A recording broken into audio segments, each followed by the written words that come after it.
Hey, welcome.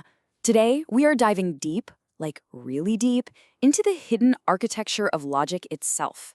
We're going to uncover this one single rule that, depending on whether it's there or not, well, it changes absolutely everything. Okay, so let me ask you something. Does the order you do things really matter?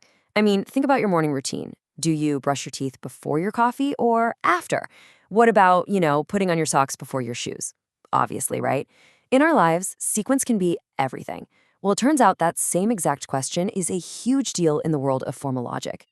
So to really get this, we're going to go on a little journey together. First up, we'll take a look at some of logic's unseen rules, the stuff working in the background.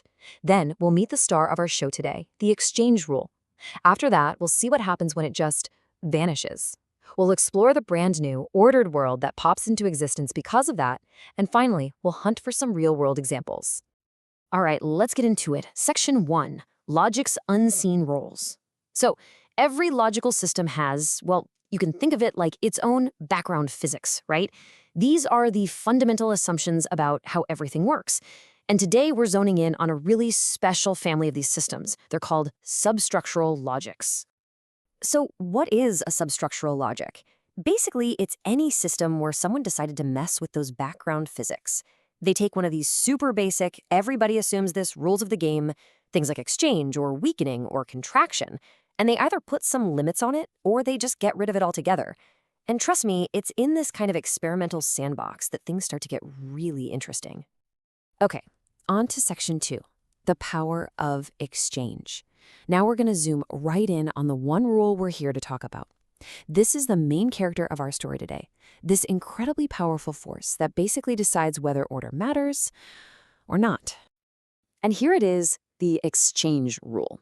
You might also hear it called permutation. You can think of it as the rule of freedom. What it says is, hey, if you've got a list of reasons or premises, you can shuffle them around in any order you like, and your conclusion is still going to be solid. It's kind of like baking, right? It doesn't matter if you add the flour, then the sugar, or the sugar, then the flour, you're still going to end up with a cake. And now for section 3, when the rule disappears. This is where our story really kicks off.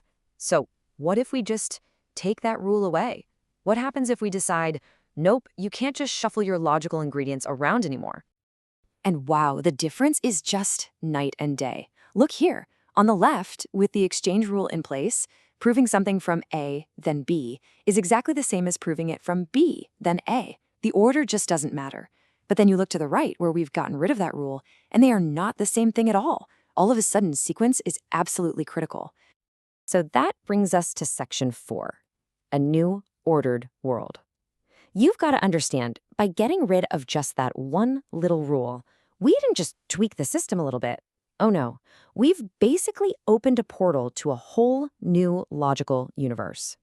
And this new universe is governed by a completely different and very powerful new property. And that property, the one that defines this whole new world, it's called non-commutativity. That freedom we had before, the ability to commute or, just swap our premises around, it's gone, vanished.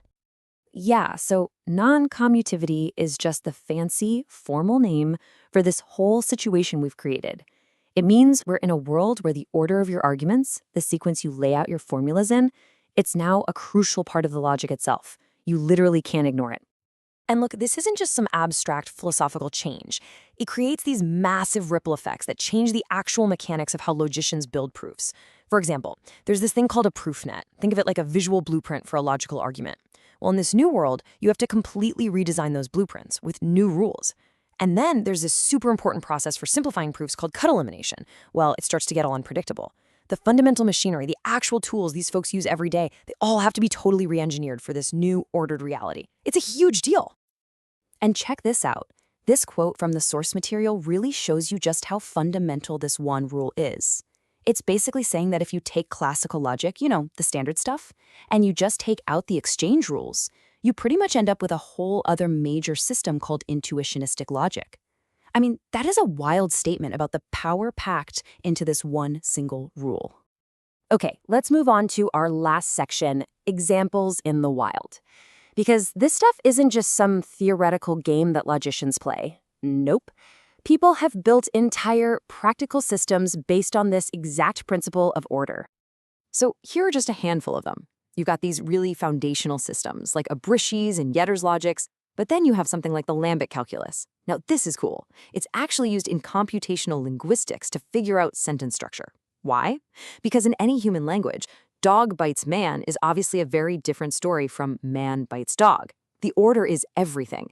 And even super specialized systems you might not have heard of, like intuitionistic layered graph logic, they're all built on the same core idea. So look, if you take away just one thing from all this, let it be this. By dropping one single, seemingly simple little background rule, the exchange rule, we completely, fundamentally transform a logical system. We literally create a new universe where the sequence of things isn't just a side note. It's the whole point. It's meaningful. And that leaves us with a pretty fascinating question to chew on, doesn't it? If changing just one of these hidden rules inside formal logic can create such a radically different world, what other unseen rules, what other background structures might be quietly shaping the way we reason, the way we argue, and the way we think every single day?